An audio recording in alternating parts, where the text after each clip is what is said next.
See, those trees are on the top of the crest. I don't really want to be on the top of the crest. At least if we go down into the valley, we'll have some minimal shelter.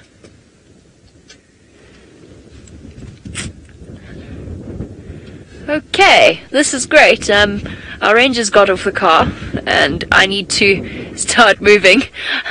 So what I'm going to do is start buckling down. I will send you over to Tristan and not Shadow.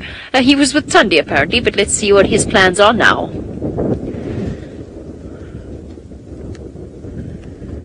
Well, I'm just trying to get across to the other side now where I left Tandy. Just looking here now, it's going to be quite a difficult one to find her again, but we're going to less and hopefully in time with her that we'll get her joining up with Tumba in this area. So that's the idea at least, but she's in a horrible place at the moment, so let's see if it's any better from this side. I think somehow we might struggle a little bit even from here. We might have a little bit of a tough time to find her, but you never know, maybe we get lucky. Just checking, where's the tree? There it is there, so she must be somewhere on my right hand side now.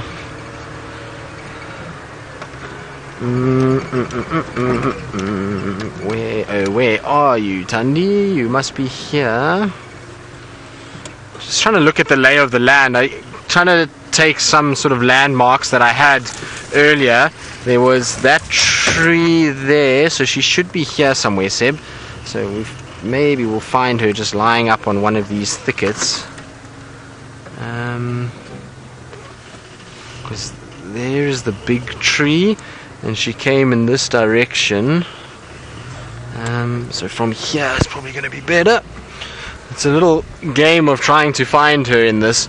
It's really not friendly for us to get anywhere near a leopard, but we're going to try nonetheless and just see. Okay, there's the drainage. So I should be somewhere in the right place, I think. Oh, there she is. She's right in front of us. So she is here just in front.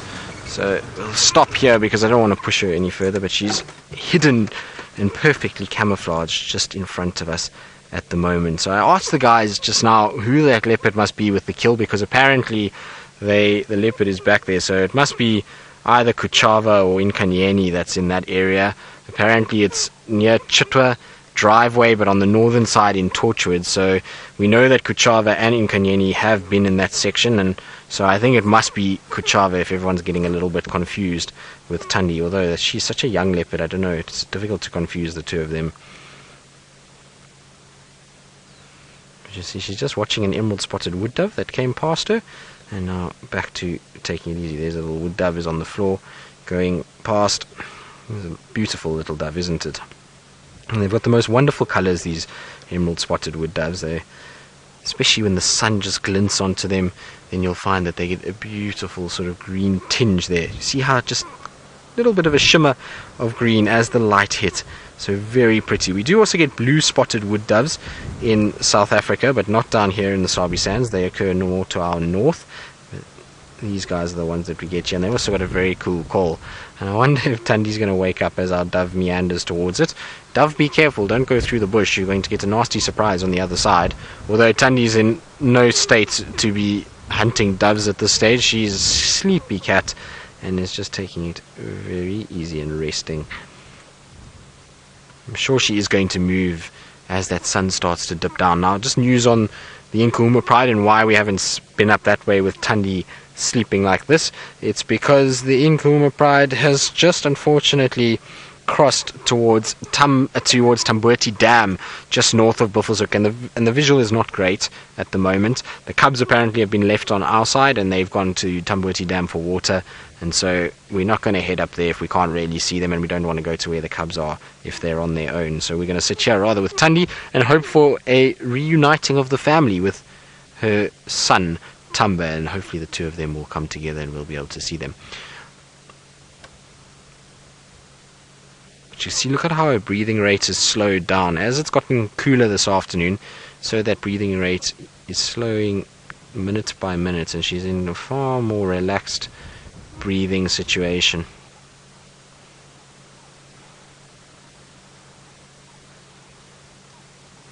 Jesper, you're wondering if leopards would kill or confront a venomous snake, or if they'd move away from them.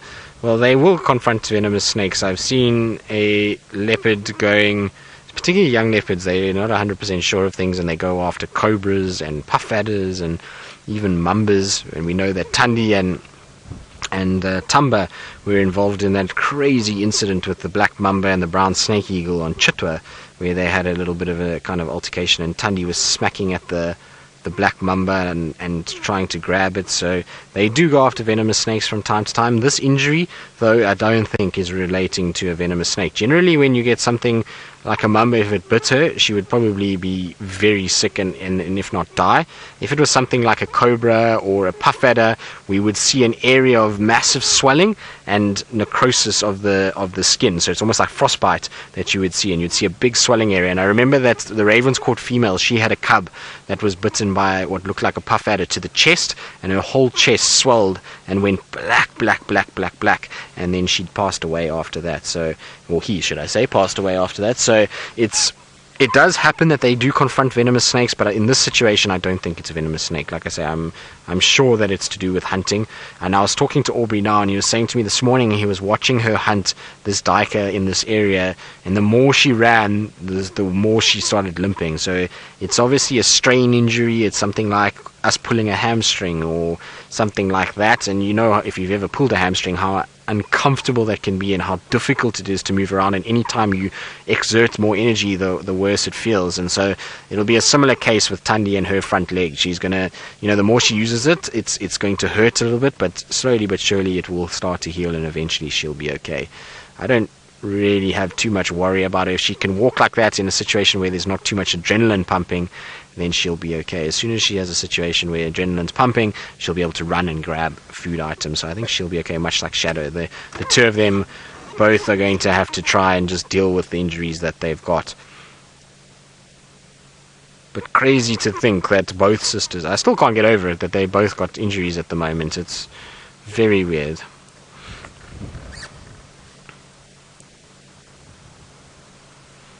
You can see that the wind is definitely picking up. There's a change in temperature today massively. Well, this afternoon, should I say. Yesterday afternoon this time was very hot, but now it's quite cool this afternoon. Pause, you asking if I think there's something out here attacking the leopards.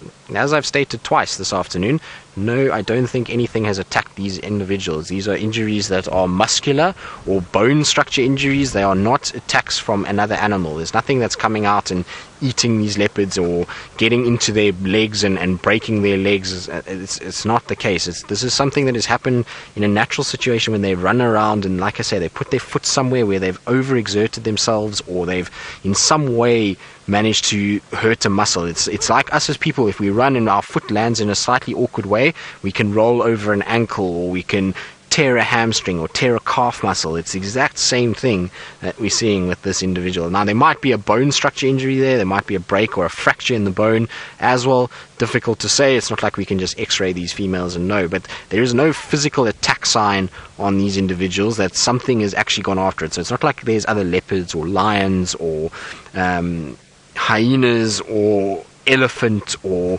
any of those individuals, buffalo, that have gone after these. When there's attacks within animals and they go after each other, the signs are generally very clear. There's some sort of puncture wound somewhere. There's some sort of a gaping wound, like what we saw on the lioness yesterday afternoon. That's a sign of an individual that has come into contact with another animal. I highly doubt there's anything attacking them. And as to all the other leopards that have had issues in the last few months and the disappearance of some others, it's just one of those things. It's a time when, after a drought, maybe we've had a situation where some of the leopards are a little bit weaker. There's been a lot of higher density of lion population, higher density of hyena population, and these animals then might unfortunately be running into those. We know that some of them have been killed by lions. Others might be attacked with a leopard dynamic. So we know when Lamula went missing, Anderson was seen chasing him, so it's possible Anderson got hold of him. And then there's others that are just older females that their bodies slowly but surely are breaking down. So in the case of Salesh, for those of you that missed it, she had a number of problems that were all related to old age. So she had blood in her abdomen, she had an enlarged liver, she had lesions on her lungs, which is very similar or very typical of tuberculosis. The test hasn't come back yet, but could be that. Porcupine quills that are infected under the skin. So a number of different things. It's a hard life out here. And so when they reach 12, 13, 14 years of age, some of those things and the combination of those things can lead to them succumbing to it. So it's not that something's out here. There's not some hidden agenda that's going on. We as people are not poisoning them, hurting them, hunting them, or any of the other things that people have been saying that we do out here and that we're covering up for. There's most definitely none of that. There's no trophy hunting that happens here. These are just individuals that are living a life that is a hard life. These animals get hurt, they get injured. We see impalas limping, we see nyala limping, we see elephants limping. It's all of these animals go for it. And if you had to put a population of people out here in the Sabi sands and you let them run around for a year, you would find many people with injuries out here that would limp around for a few days and eventually they would come right. It's the exact same thing with these animals. There's no, like I say, thought out plan that's hurting them or anything that's untoward happening. It's just nature and it's life and the way that these animals live. They have a hard life. It's not a princess fairy tale like the Lion King out here. These animals really have it tough and they have to survive every minute of the day, and there are many problems that a leopard can have, or a lion, or whatever the animal is. There's predators, there's natural illnesses, there's conditions that change, there's cold patches, hot patches, there's terrain changes, climate changes, water changes. These things are all things that they've got to survive. And us as people, we have brains and that allows us to develop systems that make it comfortable for us. But if you had to put us out here with none of the technology that we have today, our chances of surviving would be just like these leopards. It would be very difficult for us to survive out here, and we'd have to be really clever and really good about it. And we would have setbacks like injuries, like feeling ill, all of those kind of things. These animals are not bulletproof, and they are certainly not going to, made of solid steel that they don't get hurt or injured at some points as well. But you can see she's still resting, so hopefully she will at least recuperate, and resting like this is a perfect thing for her to do, and the temperature settling is going to help with that. She'll, just as long as she's got water, and we know Thandi Arms is close and there's a lot of prey items around here that she can feed off, and she'll be fine. And it's just going to take a bit of time, and we're going to have to watch her hobble around just like Shadow. And we know that Shadow's injury has become way better in the last few months, and so will Thandi. So her injury will get better and her foot will move better, and the fact that she's putting weight on it already is not too much of a concern. If it was something really painful, you would find that she wouldn't even be putting any weight on it and she would be battling. And if it was a break in that leg would dangle, and that leg is not dangling. There's some pressure being put on it.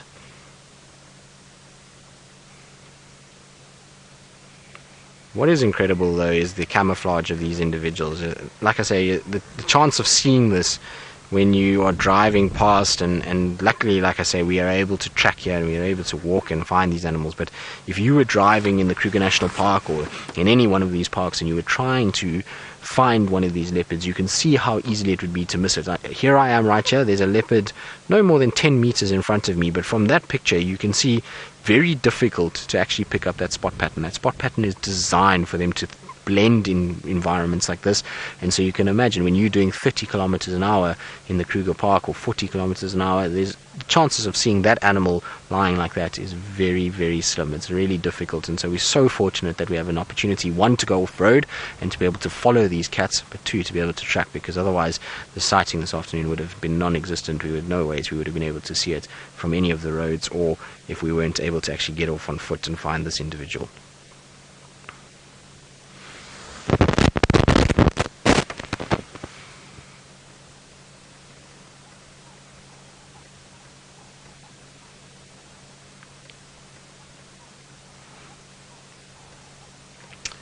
Now, I believe that our Amara counterparts, Brent and Jamie, are battening down the hatches and unfortunately are getting pelted a little bit by rain. So we won't see a bit of them for a while, unfortunately. They're going to try and just keep everything dry and use their new rain covers, which hopefully will work nicely. And well, it also just interferes with the signal and various other things. The storms in the Mara are quite something. They are really quite epic, and here in the Sabi Sands we do get crazy storms at times, but ours tend to be much later. We normally get them in the night, whereas there they seem to roll in just as the afternoon starts to wear on and we start to get towards sunset, and they get those big storms rolling in. So it's no surprise that there's a bit of picture breakup when those storms come in. I would imagine if we had storms like that here, we'd also have a similar issue, and we have in the past had similar issues with our towers being struck by lightning and breakup in signal with heavy pelting rain, and it's just not good for any of the equipment. So they need to get their covers on and just batten down the hatches, which will be, I'm sure, what they are doing right now. But hopefully their rain covers work. I know they put a lot of time and effort into them, and there was lots of brainstorming from all of the big wigs, so Steph and James and Graham and Peter, and they all put their heads together, and Wiem, who we know is that way inclined in terms of fixing and looking after and designing things, and they all kind of put their heads together as to how to get better rain covers. So hopefully these ones will be winners. But you can see how the wind is disturbing Thandi. The wind blows in gusts, and she can hear what's going on, and she can hear rustles in the leaves, and so that's why she's looking around. It's crazy to think. Imagine if she was here yesterday, how this would have been such a different story with Hosanna and Tamba around. It would have been very interesting to have seen the interaction if she had been there. I think the whole reason we saw what we saw last night is because she wasn't there. If she was there, I don't think she would have let Hosanna get anywhere near Tamba, and you probably found Tamba wouldn't have approached Hosanna the way that he did. It was an amazing sort of display from Tamba as he moved towards Hosanna. I thought that he would be a little bit more scared when he was drinking, but he actually first drank and kind of said to Hosanna, "You can wait there, I'm busy, I'm going to drink first." And then he just walked up to Hosanna as to say, "Who are you and what are you doing here?" "Oh, it's you. Okay, cool." Growl at each other, hiss. "Alright, I'm going to leave." And then the two of them, off they went, and that was the end of that by the looks of things. Hopefully neither one of them have got any injuries. The leopard that was in Galago, apparently when the guests got back, jumped out and went down into the drainage near Galago Pan, so that one is around, and maybe on our way home tonight, if Thandi carries on sleeping the way she is, we'll head past there and see if we can't get a glimpse of whichever young male it is. Obviously nobody could give me an ID on it because the staff don't know the leopards like all of you, and like some of us out here, and even we get it wrong, as you can see with the misidentification of Tandy. So it's a bit much to expect them to be able to know which young male has come through the camp.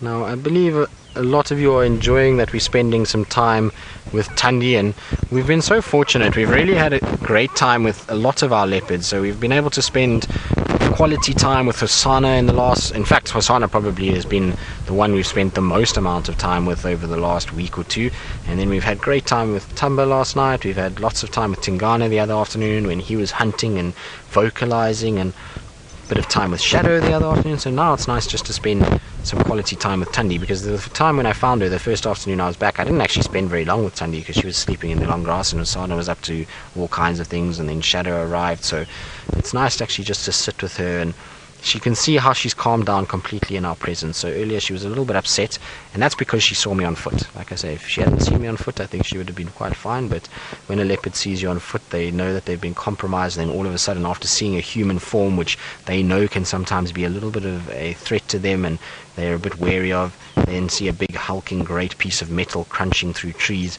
it just gets her a little bit on edge, especially with that injury. So she was a little grumpy to start with, but now you can see she's settled right down and is not paying too much attention to us. In fact, she's looked at us once in the entire time we've been here, and even with the rustling of the leaves and everything like that, she looks around, but she's really a lot more relaxed than was first the case when we found her. Just glad that she was where she was and it wasn't the other way around. Had I walked into her in a different way and she had been up on the bank and I had been down below, I think she would have been far more aggressive to me. But I was lucky that she was down and quite well concealed, and actually the only thing that I really saw of her to start with was a little flicking tail. So that's how we saw her, just a little tail flicking on the edge, and so glad that I saw the tail before I saw anything else and walked any closer, because I think she would have been a bit of a handful this afternoon had I got any closer than what I did.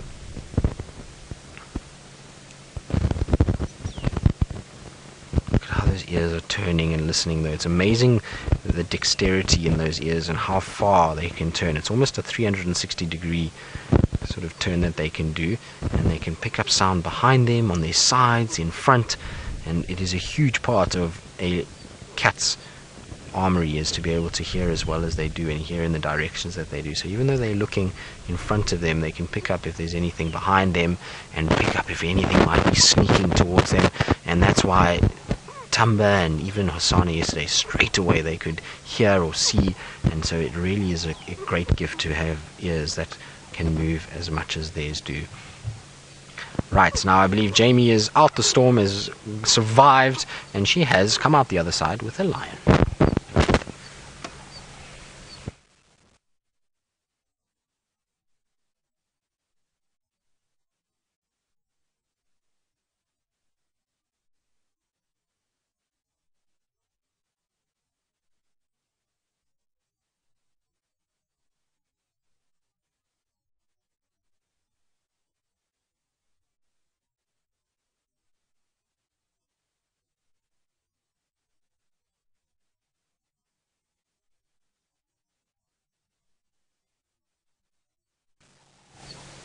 Well, unfortunately, the Mara still got a little bit of issues with that storm, so you're back with me and the spotted beauty that is Thandi. I think she is going to move shortly. She's a lot more awake than she was just now. She's staring and she's looking around, and I'm hoping that because now that sun is starting to go down, that we're going to head towards Twin Dams for a drink, and she's going to just satisfy her thirst a little bit, and maybe, just maybe, she's spotted something around here because she's looking intently down the drainage towards Twin Dams Road. And so I wonder if maybe there's not a duiker lurking there, or an impala, or a nyala. We know that this is an area with a lot of different prey animals, and so maybe, just maybe, she's going to slink off into that direction. You see, look at her, look. She's definitely spotted something. No, don't go that way. How am I going to follow you? Off she goes. I'm going to just try go forward and hope that I can watch her from there and get a better direction as to where she's going, because otherwise I don't quite know how I'm going to follow her. But you can see how they go from sleeping and from them being very relaxed and very chilled into hunting mode in the space of about 2 seconds. Now Seb, I can't see her, can you? Oh, there she is. She's on the other side. Okay, we're going to have to try and quickly get across, because otherwise we're going to lose her. So we're going to try and rush to that side. She's going towards the road, so I should get her. She spotted something. She's stopping there. Oh, come on. Come on, car. How am I going to get out of here? Okay, so she is heading towards the road. Oh, no.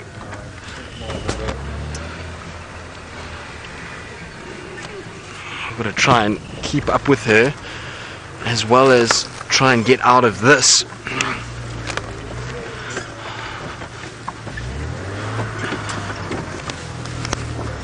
So we'll try and just punch our way through here somewhere.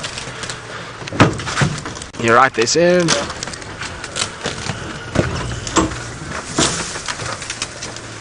Try and avoid being slapped in the face by a guarri bush, because that won't be as pleasant. Watch your head, Seb.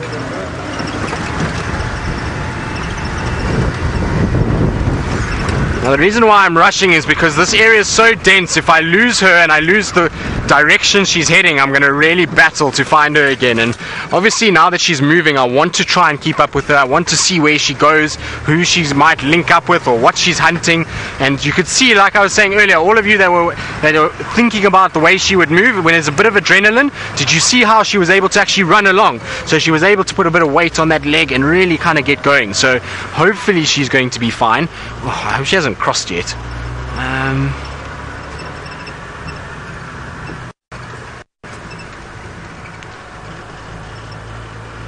So now she should be here in this general vicinity.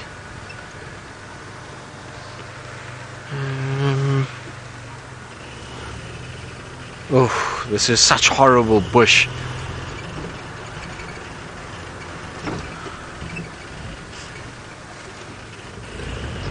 wonder if I'll see her from around this corner, Seb.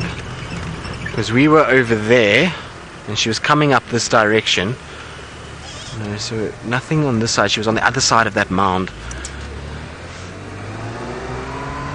So Mr. K, you say, come on, Tristan. Well, we're trying. It's just that poor Wendy, I think, is going to start protesting at some point to all of this. And we know the earpieces have protested in mass this last month.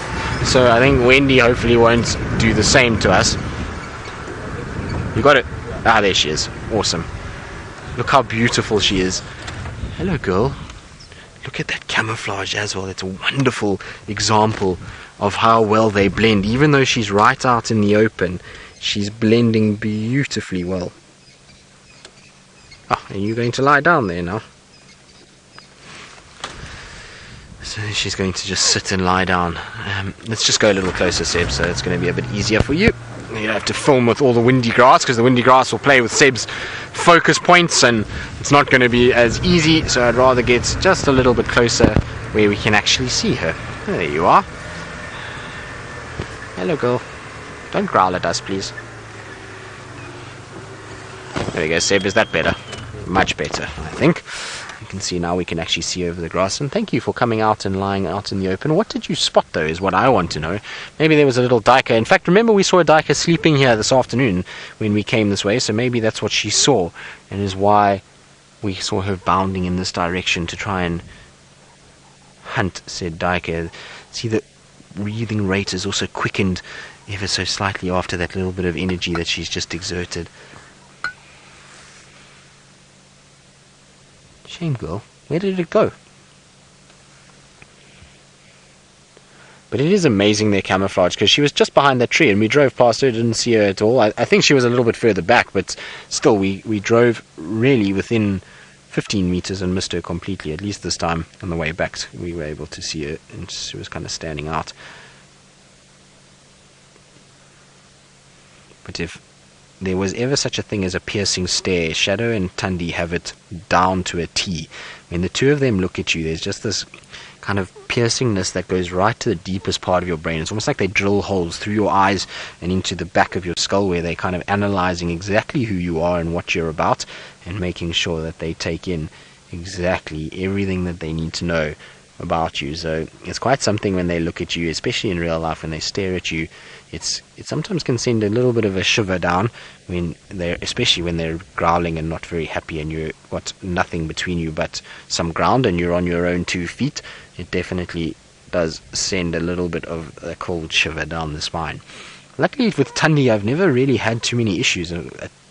How, I'm not quite sure. A number of trackers have had problems with Tandy on foot, but in my time I've walked into her many times and luckily have never really had a problem with her. She's never really been too grumpy. It warns you a little bit with a bit of a growl and a bit of a tail flick, but it's never been too hectic with me. I know there was one tracker in Coral, the one time we came around the corner and at the back of Chitwa Dam, and he was pinned up in a guarri bush and she was sitting there just growling and hissing and hitting dirt at him and really going absolutely crazy, and he had nowhere to go, so he was in big trouble.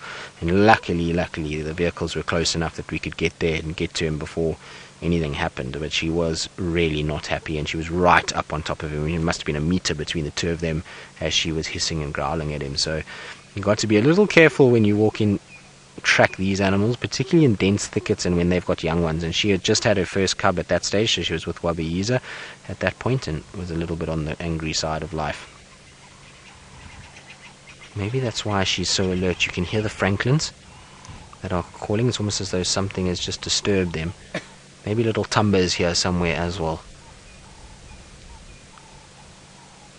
It'd be so nice just to see the two of them together. I actually can't even remember the last time I saw the two spending time with one another. And the last time actually was, remember that kill, Seb? Do you remember that? With Ali? I think you were with Ali that day. And they were on that big jackleberry. That's the last time I know of that they've had a kill together, or that we've seen them together. I think so. It was quite some time ago that we saw the two of them together.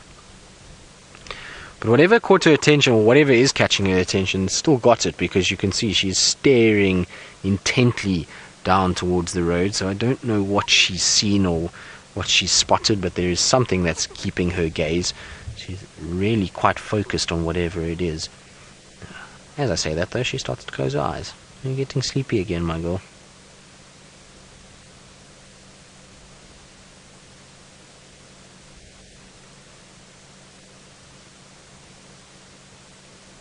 Are you calling? Looks like she's calling. I can't see anything. I'm trying to check underneath these quarries, but it looked as though she almost gave out a little contact call there, as if to tell Tumba. Maybe if she looks behind her, she'll notice there's a Franklin creeping up behind her. You must see the movement. There we go. There's a little Franklin. Franklin, you are very brave.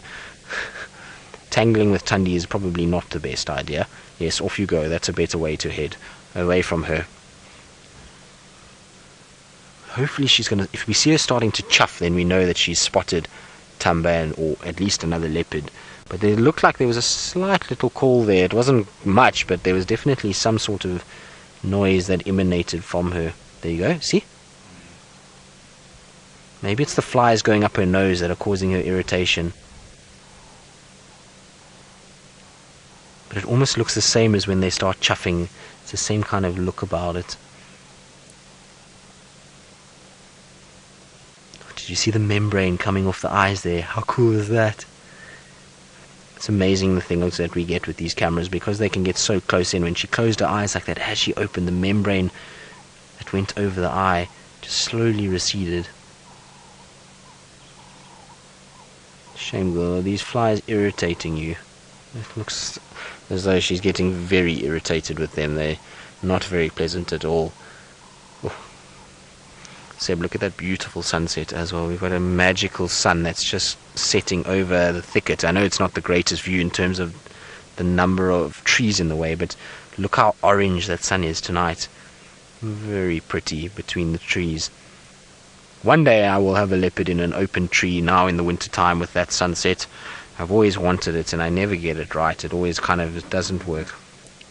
No, not at all. There we go, Megan, welcome back. So Megan was disappeared there for a little second, so it's nice to have her back in my ear. Right, now I believe that Jamie is sitting in a tent, but not here at Djuma, in her own vehicle, so let's go across to her and see what's happening. Not going to work with infrared lights at all. It's going to bounce the light back. And if the storm does, it actually hasn't hit us, to be completely honest. We are 100% dry. It's not raining here at all. But if it does, which it should soon, then we're just going to have to hunker down and stay here in our little tent, have some coffee, have some tea. Oh, I don't think I packed any tea. Devastated. But we have got our young male lion from this morning. If I look around for my spotlight, I might be able to light him up for a little bit. But then, of course, once he gets up and goes hunting, life's going to be slightly more tricky. So he's probably moved about 100 or so yards, maybe 150 or so yards from where we left him.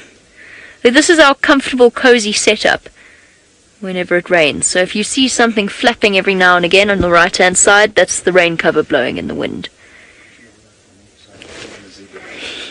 Aha. There we go. Manu would like to show you something interesting that's moving behind the male lion. There is a herd of zebras slowly approaching this direction. Oh, sorry, Manu. Bungee cord. It's like resistance training.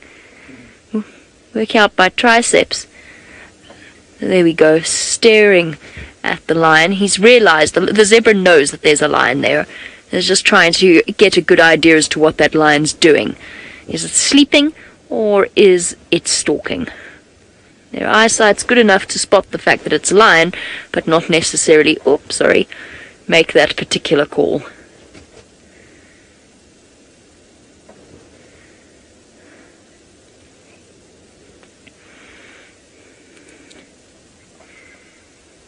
Riti, you wanted to know what the purpose of a tail is in animals. It's actually quite cozy in here. There's a couple of reasons, and obviously that will define the shape of the tail. So different animals use their tails for different things. Almost, if not all animals, use their tails as a form of visual communication, swishing it in a way because they're angry or because they're happy or they're playful. It sort of, those of you with cats especially, you know how much of an insight it gives you into their mood. But tails can be used for balance in the case of leopards or cheetah, especially in the way the cheetah run, to be able to counterbalance them when turning at high speed. It's a very important function. In the case of zebras, helping to sweep away the biting flies around the more sensitive areas of their body. So, for example, underneath the tail is one reason why they might have a tail. Elephants use theirs almost purely for visual communication, but also to swat away flies and maybe some ticks as well. Lions, again, visual communication is important. You'll probably find that they do help with balance, but it's not an absolute necessity. What else can we think of? Warthogs, visual communication. When they go racing off, they look like they've got little antennas sticking out of their bottoms when they get a fright and they start running away. That's a nice example. Birds, visual communication as well, and balance. And different tail lengths will define exactly how it is they fly. Bateliers with their short tails have that very sort of rocking, unsteady motion. And then you get long display tails for reproductive purposes, just to show off how strong the bird is, because it can fly with that great weight. What else can we think of in terms of specific tails?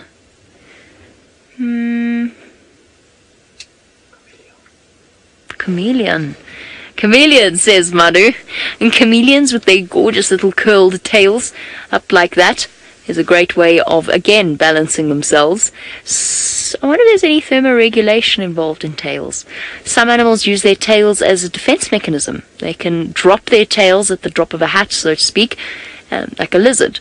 And if something grabs them, the tail will often separate very easily from the body, but because of the nerves will continue to twitch, distracting the predator and sending them off on a wild goose chase. You can't see, can you?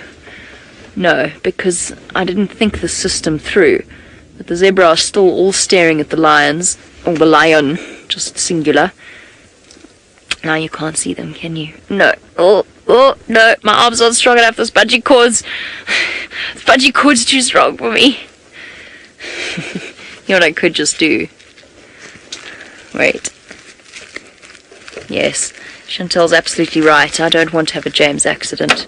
I've been whacked with more than my fair share of bungee cords. Ta-da! Oh, that didn't help, did it?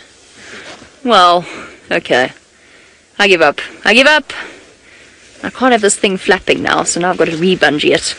I thought if I took the bungee cord off, but throughout, all around this car, there is a series of bungee cords that is securing our rain covers in place.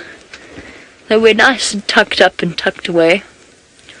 And I think essentially our goal will be to try and keep this lion until Brent gets here tonight, when he's escaped the storm. I think after all of this, I don't think it's going to rain at all in here.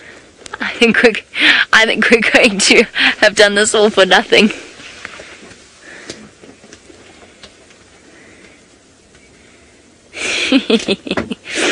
Beard, you'd like to know if when we sleep, do we hear the voices of FC in our dreams?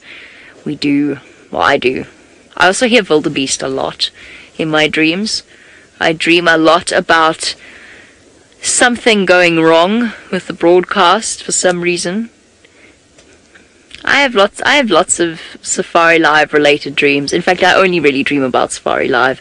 Sometimes it mixes in other aspects of my life, but mostly it's about Safari Live. I told you the dream about the TV show that we did, and I dreamt that the only sighting we had was a leopard and 2 cubs in somebody's backyard, and we had to drive in around their swimming pool and shout at the kids for playing on the trampoline next to the leopard so that we could film it. And the only shot we got was the leopard jumping over the wall. I remember that dream so vividly. It was before one of the TV shows. Oh. The stress. So, yes, we hear FC in our dreams regularly. I don't know. Mostly, though, I dream about driving around looking for animals. That seems to be my standard dream. Right. Doing things the old-fashioned way, Manu. None of this infrared nonsense. we'll just spotlight. I'm not concerned about spotlighting the lion with the zebra so close because they have seen him. So they know that he's there. He's not, and as you can see, I mean, he's not really in hunting mode, if I have to be honest.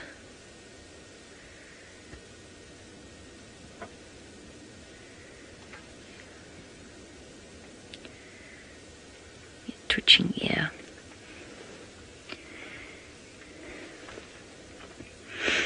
Okay, well, we wait for our lion to decide to get up or our storm to hit us. I'm not entirely sure which. Let's go back to Tristan, who's got Tandy stalking.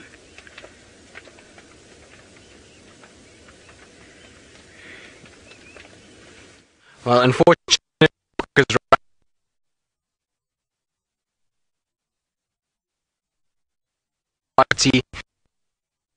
stable inside each other. Is from her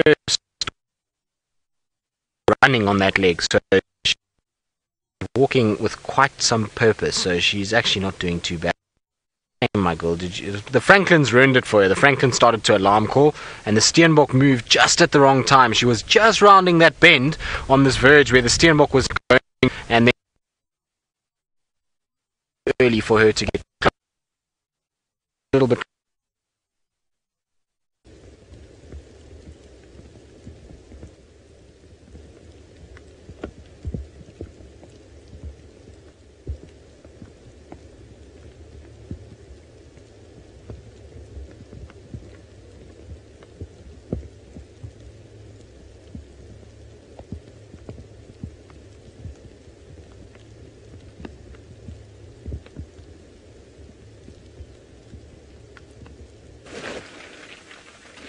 Oh dear, it seems as though, Manu didn't even have those comms. Manu, we're live now.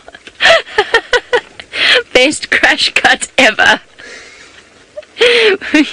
We're just about to have some coffee if you'd like to join us. Okay, so this is the setup that we've got. That's so funny. Manu's face. Manu's face, expression of horror in the back. It was hilarious. Okay, so we're going to have some coffee. It is now raining. Oh, there we go. There's our thermos. Now, Manu's got to operate the camera, which means Manu can't actually get the stuff out of the cooler box, which sits at the back. Manu, how do you feel about that? Do you think you can do it? One-armed. Oh, you're going to pass it to me. Good plan. Good plan. Well done. The rain has now arrived. The lion's still there, by the way. He's completely flat. Oh, got it. So, if you want to know what it entails being out all night, ouch. This is our cooler box. We have sugar. We have apricots. I'm assuming this is coffee, otherwise we're in big trouble. Otherwise we're going to be drinking hot water and sugar. We have a sandwich. We have a roll. We have apple juice. Chocolate-covered digestives. Sultanas, which is a bit random. Oh, and an empty sachet of tea. And some salty cracks. Apple juice and some milk. Now, a couple of days ago during the long night of the TV show, I'm just keeping an eye on the line, I forgot about these ridiculous milk containers and I went to open it, but I was squeezing it slightly. There's milk everywhere, over all the... I don't know if I ever told Alex this. Over the radios, down the back, all over my camera, my phone, my clothes. It was quite distressing. You know what we don't have, Manu? Unless it's hiding here. Oh, and we have some chips! We've got crisps as well. We don't have a spoon. So we'll have to make a plan with the sugar. Manu, do you take sugar? Yes. Yes. How much? Haha! Spoon.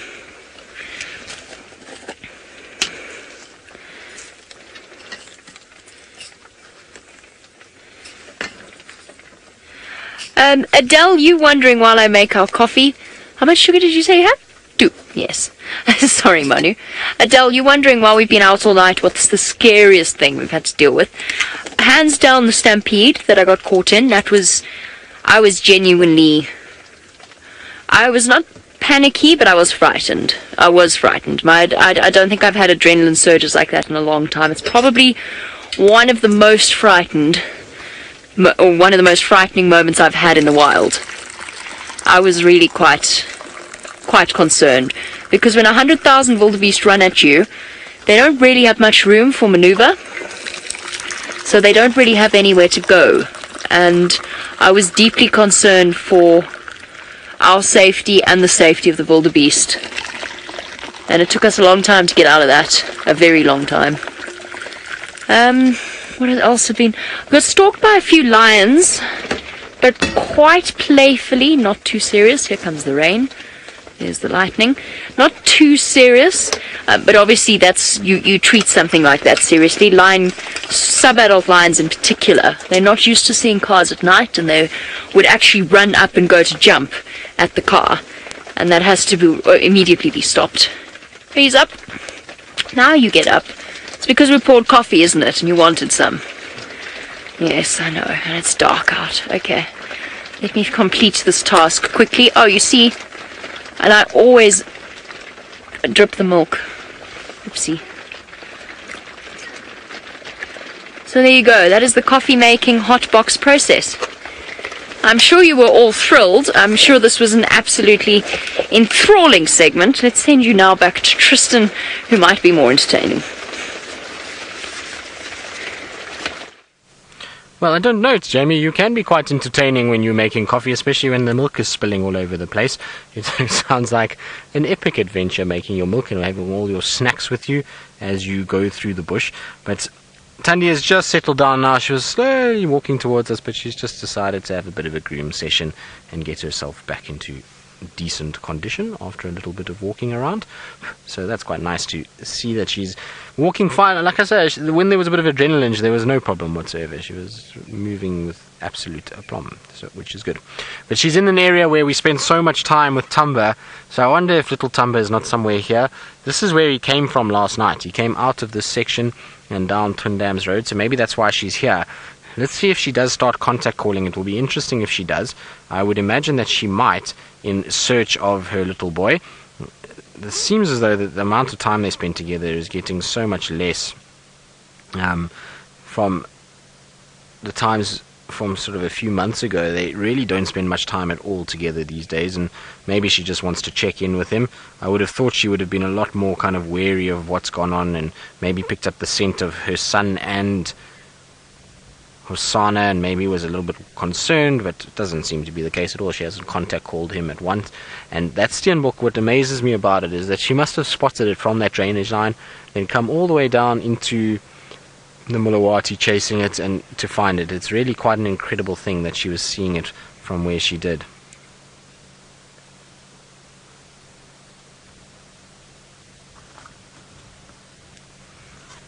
She's just watching. And the Franklins are the ones that have ruined her hunt this afternoon. They were squeaking at her, so hopefully they disappear. I can see them above me here, so I'm hoping that they go away and that they move on and allow Thandi to carry on with her hunting schedule. Although tonight's going to be perfect conditions with it.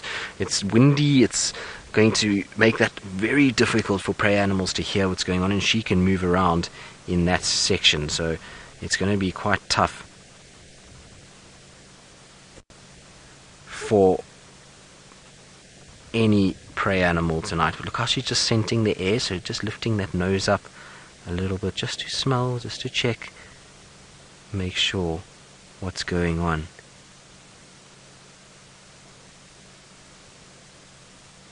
A little look around. It's amazing how many leopard sightings we've had in the Mulawati since the winter months have come. You know, I remember when the first started here at Safari Live, it took very long until I had my first leopard sighting in the Mulawati, and since that first one, there's been plenty, and I've spent lots of time with a lot of leopards in the Mulawati itself. We had I'm sorry, Megan. So Megan's saying, as much as we love the Mulawati for sightings, because it is pretty down here, drives FC crazy because the signal bounces around all over the show. I'm sorry, Megan. Well, at least you know that in summer months we don't have nearly as many sightings, and so hopefully won't have to worry as much in the summer about what's going on. Hello, Tandy. Now that I've spent a bit of time with her, you can definitely see it's her. Even now, when I think back, as when I first saw her this afternoon, I, in my gut, knew that that wasn't Shadow, but for some reason just said it. But it's definitely her. And the way that she's moved this afternoon and into the Mulawati is typical of Tandy's behavior. And it's what I was saying actually when we first saw her, is that, you know, Elephant Carcass and Twin Dams is a Tandy area. It's a place that she's been moving, and I was quite surprised if it was going to be Shadow in that section. But as it turns out, it is our Tandy cat, which is good news. And where are you off to? Now, the interesting thing is that the other kill, well, the female on the kill, from what I can gather, is Kuchava. So I've spoken to a couple other guys. They think it's her. It's definitely not Nkanyeni. And the kill apparently is visible from Gowrie Main, but she's not up in the tree. So while we're with Tandy, we're going to stay with her. But tomorrow morning, well, maybe tomorrow afternoon, because I'm on bushwalk in the morning, we're going to be going in that direction to see if we can get her in the tree and be able to actually check who it is. Tandy, why are you going that way? We are now changing direction again. We were heading north, now we're heading south. So, or not, we're actually going to go east into a nice dense thicket. Lovely. I'm very excited. So this is where we lost, in this block basically, is where we lost Hosana and Tamba last night. So maybe that's why she's heading in to try and her son and to join up with him.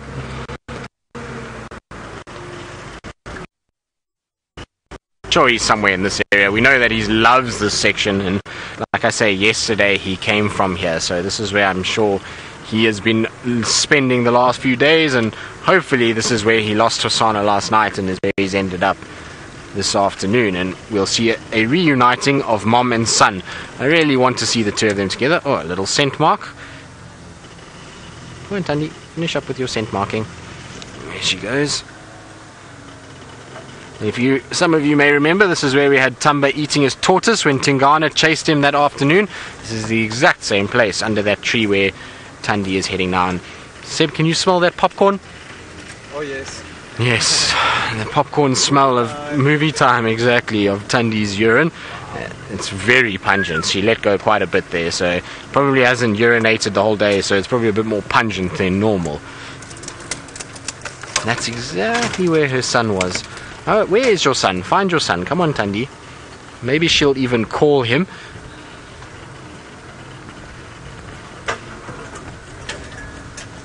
Patricia, you're asking, you wonder how far away they can hear contact calls from. But look how she's looking. It's almost as if she's expecting something to have been here. What's wrong? I would imagine fairly far. It's not as far as we would think, maybe. I mean, I've seen leopards contact call, and it sometimes needs to be within a few hundred meters that they hear themselves. It's a sound that we wouldn't pick up at the same distance for sure, but it's definitely a few hundred meters that they would try and kind of contact call. But she's expecting something here. She walked up to this fallen over tree, and almost as if to say, well, there should be my son, or should be something here, and there isn't. And now she's kind of looking around, and off she goes again. I wonder if this is where Tamba was left yesterday and has since carried on and moved around.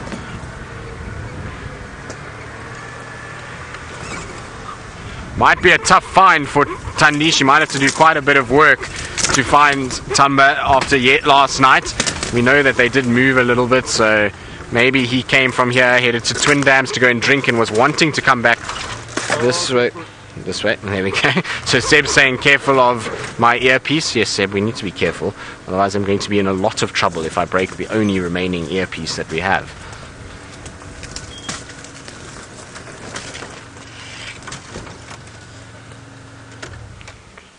Tony, you're wondering if the males and females of the leopards all smell like, their urine all smells like popcorn? Yes, both male and female. It's not just the females, both male and female smells like that. You'll find when you follow Tingana, you get quite regular wafts of popcorn as you follow in behind him. There we go. Let's start getting a bit of light onto the situation. It's starting to get a little on the dark side this evening. I just want to try and see if I can tighten this light a little bit. It's not great, but at least it's a bit tighter than what it was. This is definitely where she must have left Tumba, because she's looking a lot more, she's sniffing, she's staring into all of these areas. Tomorrow you asking if I'm still able to eat popcorn, or if I just think of leopard urine when I do it. Well, yes, I can still eat popcorn, and yes, I do think of leopard urine when I do it.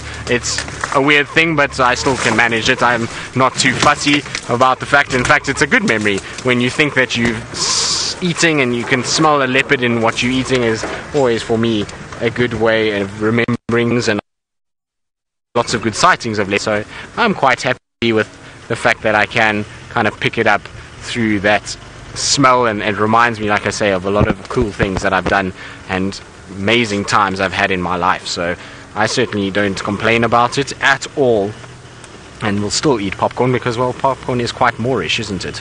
Seb, you still struggle? You struggle with popcorn? No, not at all. Quite happy to put the popcorn down the gullet, eh? Yes. I'll try to go forward a bit so you can see more of her face. There we go.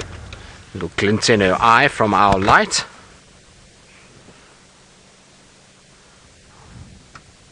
Adele, you're asking if any other animal urine has a particular smell. Yes, the genets. The genets smell just like the leopards in terms of they smell very similar in that popcorny smell. I'm just trying to think what else. That's about it really. The rest don't have any very particular smell, not like the leopard's popcorn smell. Definitely not as pungent as that. Bats have, I suppose, guano that really is quite stinky, and their urine does develop a smell over time, but it's not as pungent as what you see with the leopards. What are you looking for, girl? She's definitely listening and looking. And look at that beautiful tail, Seb, on the branch there. You can, while we look at the back of her head, all curled. The typical leopard curl that you see right there. Big fluffy white tip to the tail. They do have the most exquisite tails, do leopards. White with little black spots all over it. It is a wonderful thing to see, and it's so expressive, those tails. They'll tell you a lot about what that animal is thinking. But as yet she hasn't called, which means that she's not in the exact place that she left Tumba, but she might have picked up his scent, and that's why she's been stopping and listening every now and then, but she's not in the exact place. Otherwise we would have heard her contact calling for him.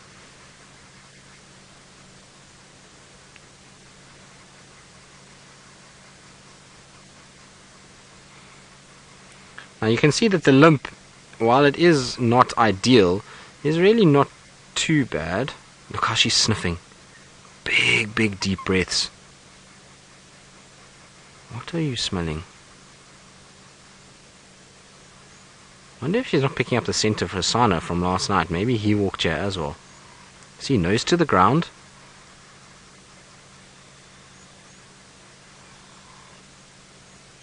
Smelling all over the place. So she's picked up the scent of somebody or something. Whether or not it's her son or Hosanna or maybe Tingana is anyone's guess. It could also be a prey item. Sometimes they will locate Steenbok and Duiker exactly the same way. They'll walk around like this. They'll sniff and scent where those animals have urinated, and that will allow them to be able to find them. And we might see a Flehmen grimace. You see she's got her nose right down in a patch of sand. There we go. There's the Flehmen grimace right there. So she's analyzing a chemical scent that she's picked up. She's working out who that leopard is that urinated there. So she curls her back, her lips. She'll have two pits just in the roof of her mouth that the scent will go into, and into that organ of Jacobson, and that's going to tell her male, female, is it her son, is it not her son, is it the dominant male Tingana. She'll be able to work out an ID kit just from the urine, and she's probably will do it again. Sometimes do it more than once if they're not 100% sure. There we go. You can see the teeth are starting to yellow, but still long and still healthy. But it's, oh, have you worked out who it is, girl?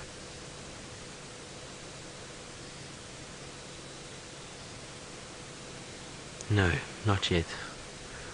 Not quite satisfied yet as to who it is. I would imagine it must be Tumba. Like I said, this is exactly where he came from yesterday. We heard the Nyala barking from here. We radioed one of the other guys, and he stopped here, and he came out from this section onto Twin Dams Road and then south towards Twin Dams itself. So it must be where he was resting yesterday, and that's maybe why she's picking up that scent. But it's amazing how she's using her skill of tracking to actually find her son.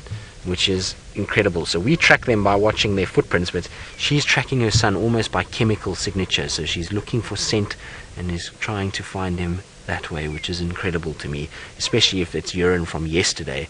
Imagine how powerful their noses must be to be able to pick up that trace of scent and to find it in this area. It really is a phenomenal thing. Are you going to lie there, girl? So we'll try and get you into a slightly better position. Let's try from the other side. I just want to see, we might be able to get a nice view from actually down the bank a little bit.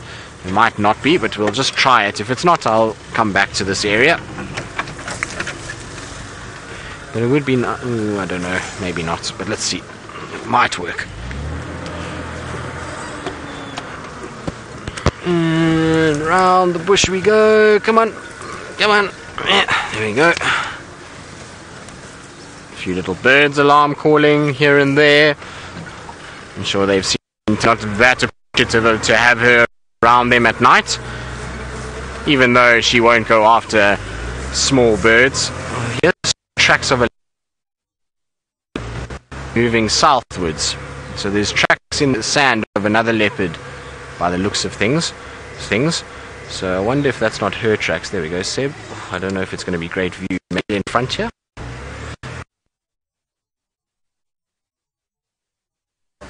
So it's not ideal from I know we would have a really nice gap and be able a little bit better, but from the back here is actually not too bad.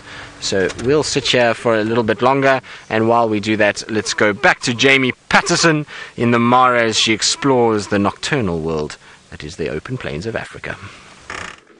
Unfortunately, oh, can I manage this? No, I can't quite reach. Unfortunately, we've had to call it. He's roaring right next to me, which is really frustrating. But it's now raining quite hard. It's raining. He's walking into it, which doesn't really help us. And I don't have any headlights.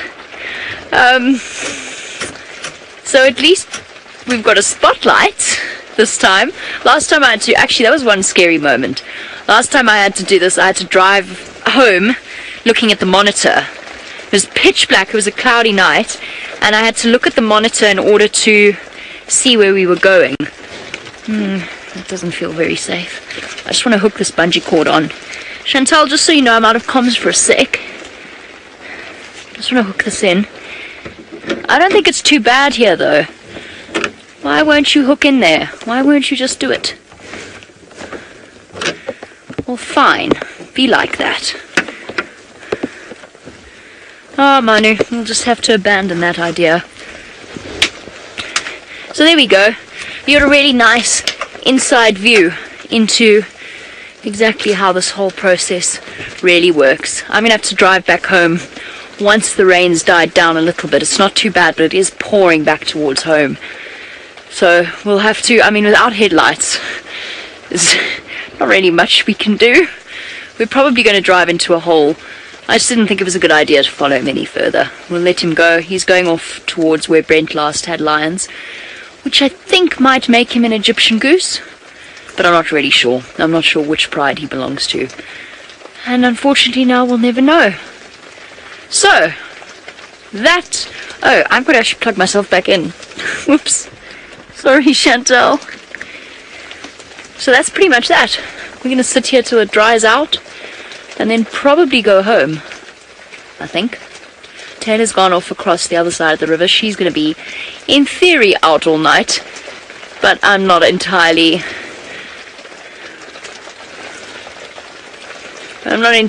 certain what she's going to be feeling on that side of the river.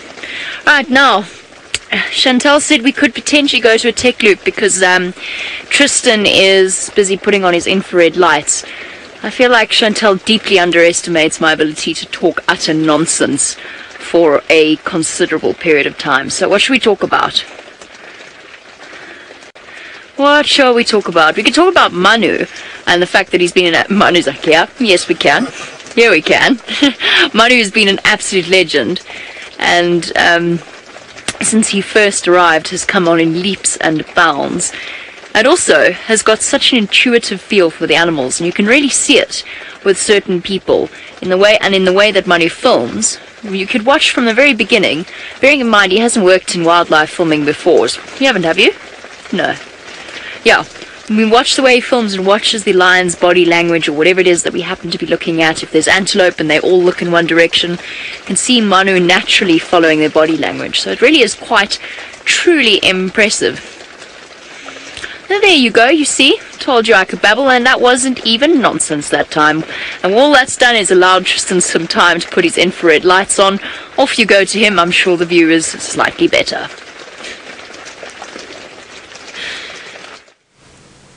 Well, I think it's better visuals. It's certainly at least a visual of her face when she turns and looks at us. Still sniffing there, still looking around. Not really made her mind up too much as to what she wants to do, but she's contemplating what's going on, I suppose, as much like Jamie and Brent in their tent as they contemplate what they're going to do because of the rain that is falling on their heads. And at least Thandi doesn't have to worry about the rain, because she would be far more miserable if there was rain around. Imagine being injured and being rained upon. Not a happy kitty if that was the case. So luckily she doesn't have to deal with that tonight. Well, hopefully not. Anyway, it doesn't look like there's any rain around. It looks as a clear sky as there could be. Still the flies are out in force though. You can see the ears twitching heavily from the insects that are bugging her. I don't think she's going to be down for long. I'm pretty sure she's going to start walking again. Nose is still going heavily. She's still looking around a lot.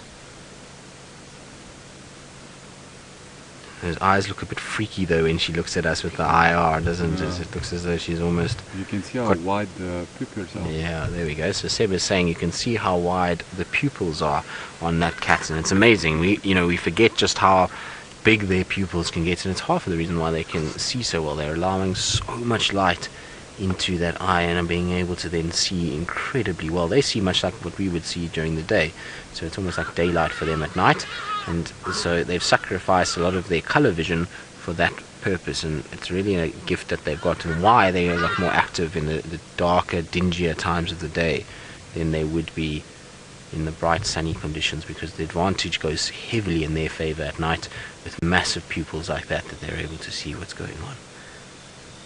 Now you might be wondering why we have some sort of light. Well, it's just an infrared light that shines on them, so it's to help the camera see better, but that light she can't pick up and we can't pick it up either. So if I look there, I don't see any light whatsoever.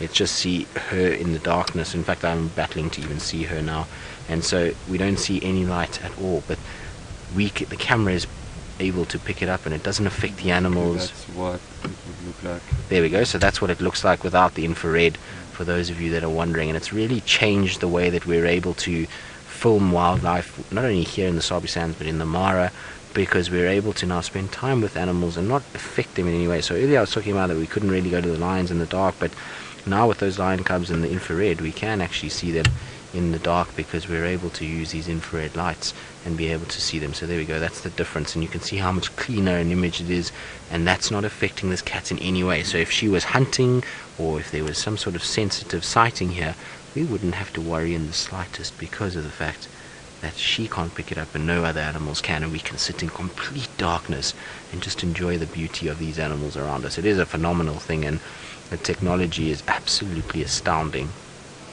I do apologize about the one blade of grass that's in front of her face. Unfortunately, there's not much I can do about it. There's one small gap to see her face, otherwise we would have been looking at her bum. So at least we can still see how beautiful she is, and see that little nose and the eyes, and at least look at those pupils rather than the back of her head. Are you going to get going now, girl? No, just repositioning slightly. Ears are still working heavily. I think she's listening for any signs, maybe of her cub or of alarm calls or something, maybe prey animals that she can then potentially follow and go and look at. I'm surprised she hasn't headed to Twin Dams. I would have thought with her amount of time that she's spent in that drainage line today, it's been hot and it's been a bit dry, that she would have wanted water, and why we saw Hasana and both Tumba at that waterhole last night. I would have thought that maybe she would have headed there for a drink, but the Steenbok caught her attention, and now she's picked up the scent of something and is listening intently in this area as to what's going on.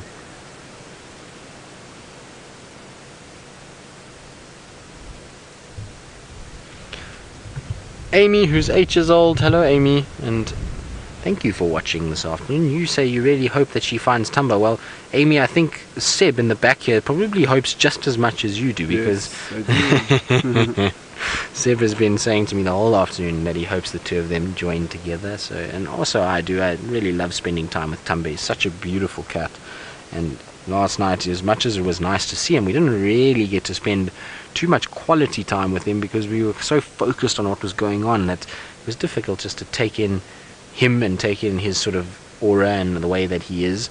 And it was a bit of a tough one, but anyway, it's okay. We did see him yesterday, but I do hope that they do join. I would also just love to see the two of them together and just see how the interaction is between them, because I know that they're spending so much time apart these days. I wonder if it's going to be a little bit more aggressive, or if it's still going to be quite loving, and there's going to be a lot of bonding that takes place when they first reunite.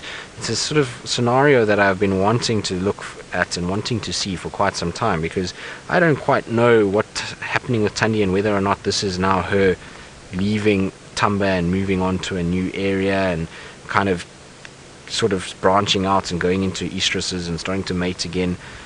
I'm not 100% sure, so it would be nice just to see that interaction and see whether it's aggressive towards him and is pushing him away, or if it's more of a loving cub mother interaction that we would be used to between the two of them.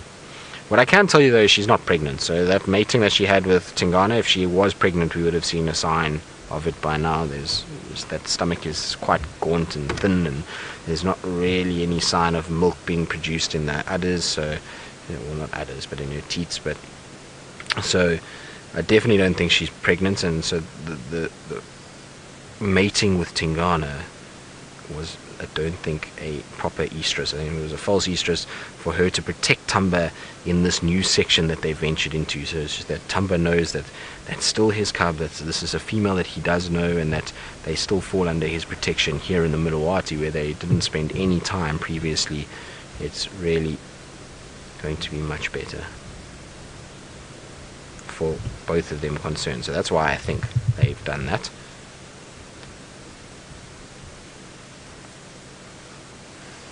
That is one content leopard, that's for sure. She's not really moving too much at all.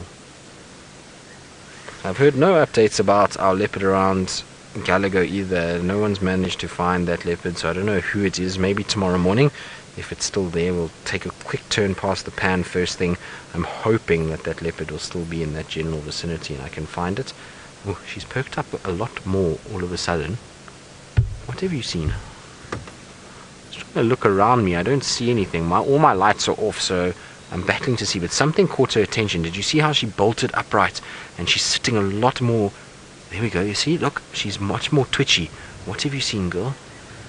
I can't see a thing. I'll try and just flick a light on just to see. No, it's too bushy for me to see past the lights. She's gonna come out in front of us here. She was heading this way, wasn't she, Seb? I thought so. You thought so? Me too, don't worry. I'm sure she's going to come out. I'm just going to go forward slightly.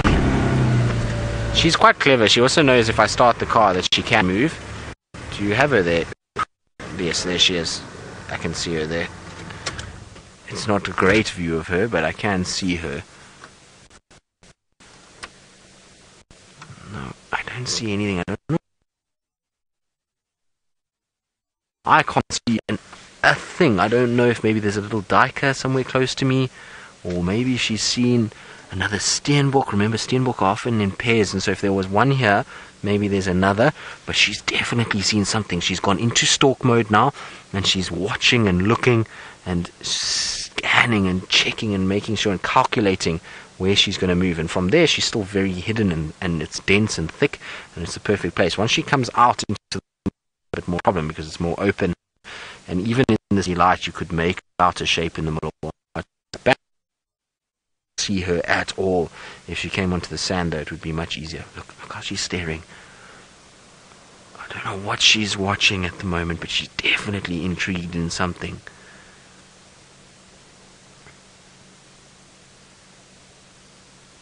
Still looking around. Come on, girl.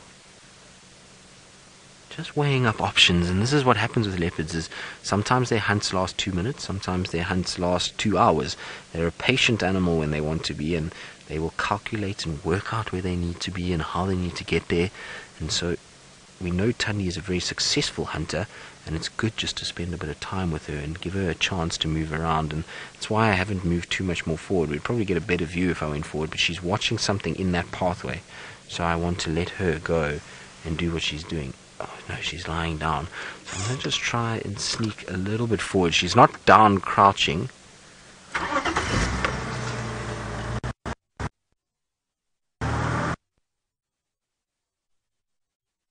Rena, you said looks like she's hiding from it a little bit. Well, it's quite amazing actually, Lorena. It could be that she is. Remember, she's a camouflage, anything but camouflaging. She's looking quite regal on top there, and her eyes look a bit scary, don't they? It's quite weird when you drive past her, and because of the infrared light and the bit of the light from my presenter light that shines on me at night, there's a slight glint in her eye, but it's a soft orange, and it's quite creepy as you drive on these banks of the river, and it's dark, and you can hear the nightjars around you, and there's just these little beady eyes glowing next to the bank. It certainly would send shivers down people's spines if they had to walk through here at night. It would not be a cat you would want to walk into. It seems to have lost focus a little bit. She's not really as intent on staring at something as she was earlier. You saw earlier she was upright, she was staring. Now she's just kind of getting a bit sleepy, eyes are closing from time to time, so not really too interested in whatever it was.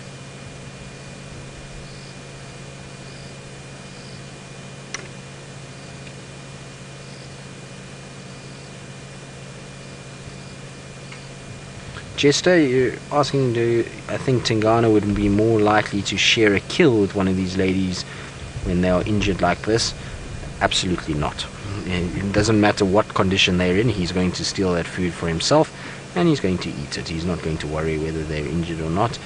He wants the food for himself, and he will do everything he can to get it. So he's not going to care too much if they are injured. He's not going to show any more kind of willingness to them to let them feed. He's a male leopard, he's found food, he's going to dominate that carcass and try and get as much of it as possible for himself, rather than sharing it with this female. So even if she was, like I say, injured and he could potentially give her food, he's not going to. That's just not how it works in the leopard and lion world.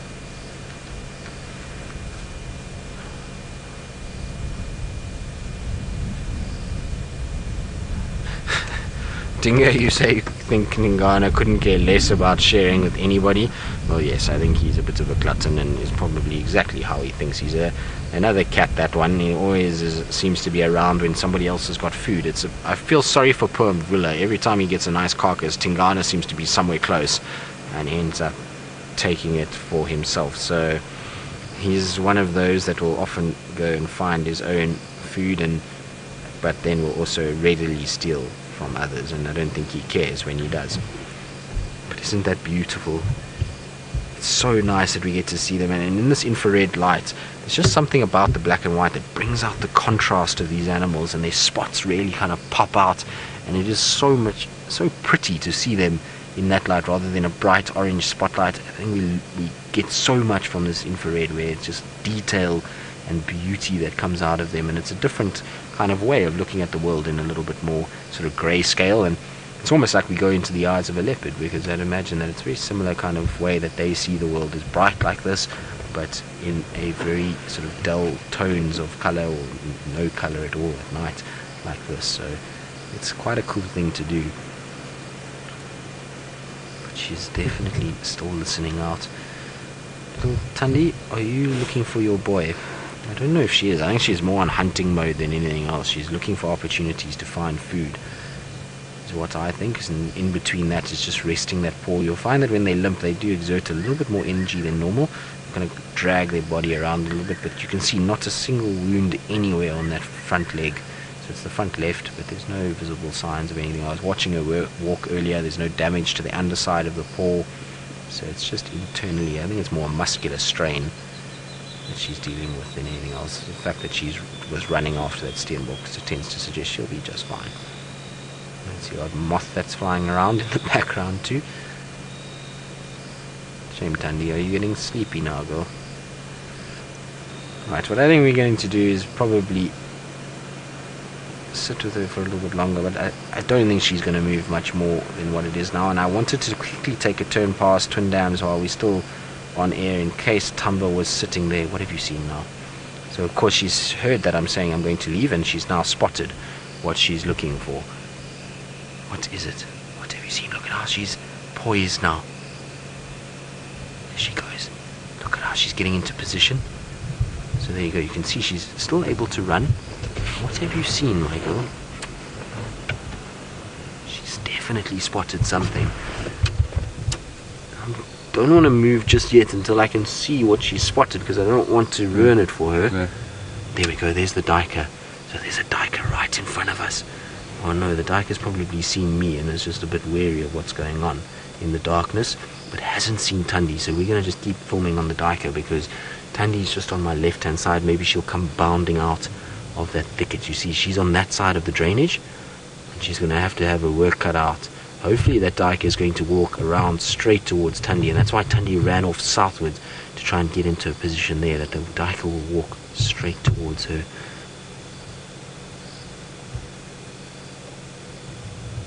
So that's what she's been watching. But you can see the duiker is completely unaware of us. It doesn't know that we, well, unaware of her. It knows that there was us and it kind of watched us for a second, but it doesn't know anything about Tandy, and I wouldn't be surprised she comes out the bush behind it at some point. Still no view of her yet. She's somewhere behind this tree here. Now I believe a lot of you are excited, and I'm keeping my voice down because I don't really want to scare the duiker away. I want the duiker to settle and for Tandy to have the best chance, as well as the duiker to have the best chance. And if I'm making lots of noise, it's difficult for either one of them to hear over and above that. So just keeping our voices nice and low. We don't really see much at the moment. I can't see the duiker or Tandy.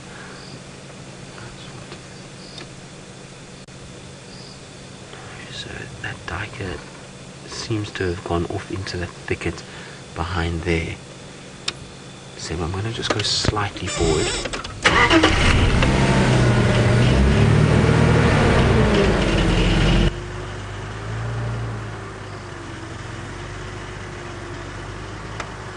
Let's see, we should be, there we go, I can see the duiker's eye shine in front of me, and Tandy hopefully should be somewhere on this side here.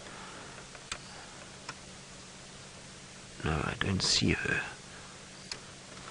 Do you see her anyway, Seb? Master of Camouflage. And this is what happens with leopards, is you can lose them in a second when they're hunting. Deadhead Tom, you say, cue the Jaws music. Well, yes, it is a bit kind of Jawsy, isn't it? The duiker is straight in front of me, Seb, just on to my right hand side here. So somewhere in that general vicinity is where I last saw its eyes. It was just lurking somewhere there. There it is. There you can see its back legs. Just busy feeding. It's not really doing too much. It's, like I say, completely unaware that there is a leopard here, and it's probably just watching us more than anything else, because they can hear my voice. Obviously it heard the car starting, and just making sure we're not sitting with the leopard, as it should do, because we are sitting with the leopard, and it's not going to be easy for you. The leopard is, although it's just turned to face this way, I wonder if Thandi is not just creeping along the bank, trying to get a little closer to her.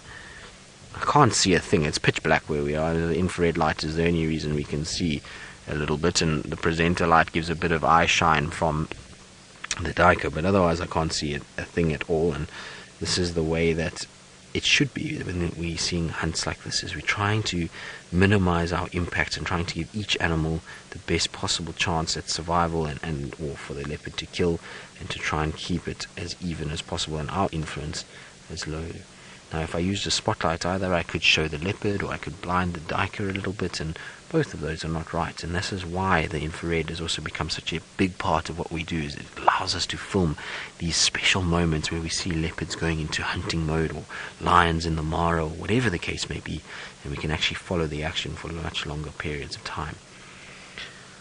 Be nice if we could see Tandy though. It's amazing how she just disappears. Even with an infrared light we're battling to find her. I'm sure she's here somewhere. She's just probably gotten into one of these thickets. The duiker is, I think it's just moved maybe a little bit to your right, Seb. Mr. P, you're asking how big is a duiker? Well, I would say about the size of a long-legged Jack Russell or Fox Terrier, about that size in terms of its legs, but it's quite very big at all. It's the second smallest antelope that we get here, so a Fox Terrier would be my kind of guess at size. I'm going to roll forward a little bit, Seb, because that duiker has just moved off a little bit. I just want to try and see if I can get a view of Thandi again. I don't know where she's gone. The duiker's completely run away, so maybe Thandi moved and the duiker saw her. Oh, there she is. So the duiker ran. I'm just going to turn off my lights because I don't want to shine on her. But she's just there behind the bush. There you go. You can see it. Look at her stalking. Look at the way she's poised, head down, watching. How cool is that? There she goes. Look at her. She's just slowly but surely coming this way, trying to keep a bit of a lower profile. So even with an injury, you can see that hunting is still happening for her, and she's almost using the car now. She's going to come around the back of us into the shade, making friends with Seb again. Seb, do you have something in your pocket that they always walk around the back? She's just stopped right behind the car now. I can't even see her, but she's behind the tire there. That's where she stopped. She hasn't come out yet. Can you even see her tail? But she's there. She's definitely behind the tire somewhere.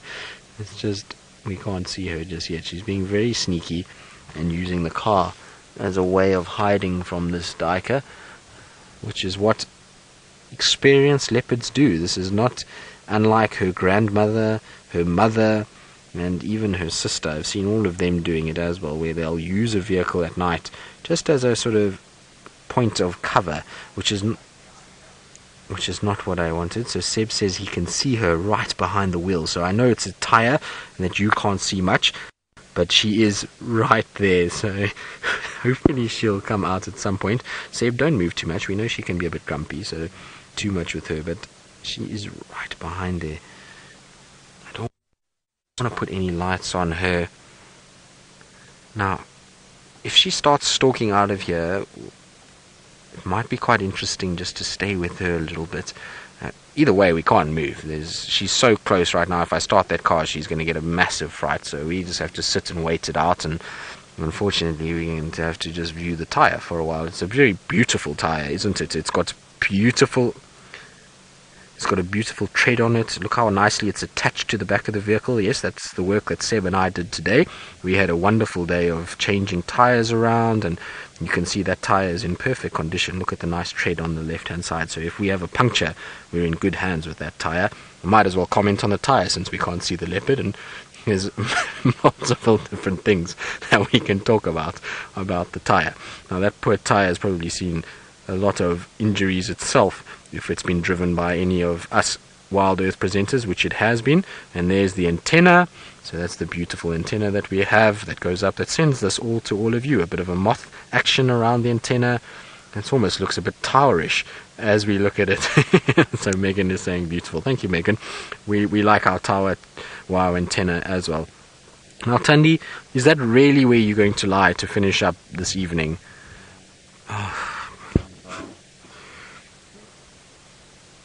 So I think what we should do is just keep going for a little bit. We normally would finish the show in about 2 minutes time, but given that she's right behind the tire, I really don't want to finish with our beautiful tire and antenna. So we're going to extend a little bit longer and try and see if maybe she does start hunting and if she goes up the bank a little bit. So we'll give it slightly longer, so don't leave us straight away after the 3 hours. We will stay a little bit longer and try and see if we can get somewhat of a view of her. So what I'm going to try and do is No, hopefully not. Can you see her now or not? Yeah, she's lying down right behind the car. I don't know if she's talking or anything. So she's literally right behind the car there. Okay, yeah, she's looking. She's not stopping me. Tell her you say she's trying to top yesterday evening's ending. Oh, she's got a long way to go to top that evening. So I think if she is the jealous mom type, she's going to have to unfortunately pull some serious rabbits out the hat, so to speak, and she's going to have to go after things, and Tumba's going to have to arrive, and Hassan is going to have to arrive, and it's all just going to have to go pear-shaped from there for it to top last night. I suppose pear-shape's not the right word. It's going to have to go epic from there is probably a better way to describe it. Seb is very happy in the back here. He's just remarked that at least she's not stalking him and is facing the opposite direction. Are you happy about that after her snarl earlier, Seb? Yes. Oh, is that her eyes between the bar? No, that's just some screw holes. Oh well. I thought maybe her eyes were glaring at us through there, but it's just where some screws somehow, or drill marks of the car.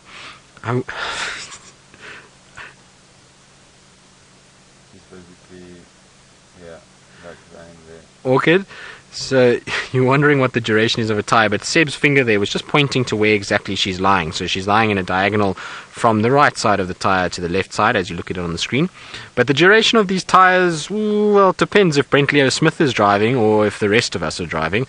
If Brentley Smith is driving, then we know that, especially if wild dogs are in town, so in the summer months with wild dogs, then those tires tend to take a little bit more of a pounding, and they normally last, normally about a year is what we get out of them, sometimes a little bit longer, 2 years if we really look after them, which, like I say, if Brent and wild dogs are in town, unfortunately those tires don't get to see that lifespan. Not that I've been that light on tires myself recently. Like I say, today we ended up changing 3 different tires. It was a day that we cleaned house on the vehicles. All the vehicles now have their tires in the right place. They're all primed and proper and primed and ready to go. So it was a interesting morning. Seb, I'm going to try and start and go a little bit forward. Can you see her now that I've got that? No. She's fine, no? I'm going to try and see. I really don't want to start because she is literally underneath that tire. Of course, but I would like to get some sort of view of her so that we can at least finish with her if she's not hunting, because underneath the tire is not the best view.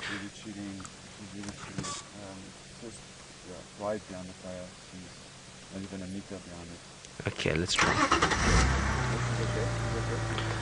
Okay, we're going to try go forward. Apparently Seb says she's moved. It's fantastic news for me because it means that...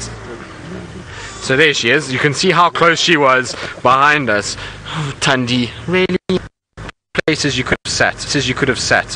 Hold on, Seb. I'm going to just try to turn you so you don't have to have that antenna in the way if she does start hunting. I don't think she's hunting much. The way that she's sitting quite upright. Come on, Wendy, turn for me. Turn. Alright, there we go, Seb. That should be a bit better for you. I'm not going to be able to see too much, but just keep me updated if you can see her a little bit better. So it's going to be a bit dark while the infrared light comes on, but you can see how close she was to where we were parked, pretty much right under the car. And it's amazing, isn't it incredible that that cat has not even flinched with us moving. It really is quite incredible that she hasn't even worried. Look at how she's kind of buried her legs in the sand, and that was... There was that where our tire was, so you can see how close she was. She was literally underneath the car. You can actually see where we started. There's a little line in the sand there where she was lying. It must be quite comfy. It looks like her belly is in a little gap there. She's got her feet dug in. Is that nice, girl? And maybe it's a little bit cooler on her tummy in that sand. But she's not really hunting, so what we're going to do is probably, unfortunately, finish up here. It's been a wonderful afternoon once again. We've had such a beautiful time with Tandy, and she hasn't done anything spectacular, but spending time with her and spending the whole afternoon with her has been wonderful. It's cost us an earpiece, which is absolutely fine. Like I say, I will gladly buy a box of 100 earpieces if I get to spend time with leopards every single day. And in fact, actually, we've just had the most wonderful day here on Djuma, from the little Inkahumo lion cubs this morning to Tandy this afternoon, and hopefully tomorrow it will continue. Our luck has been absolutely phenomenal the last few weeks, and we've really been spoiled with spotty surprises. But It is that time of the day where we need to start saying goodbye, and we need to start heading back to home to go and refuel and eat. And so from Sebastian and myself and Jamie and Brent in the Mara, it's been a pleasure, and we'll see you on the Sunrise Safari.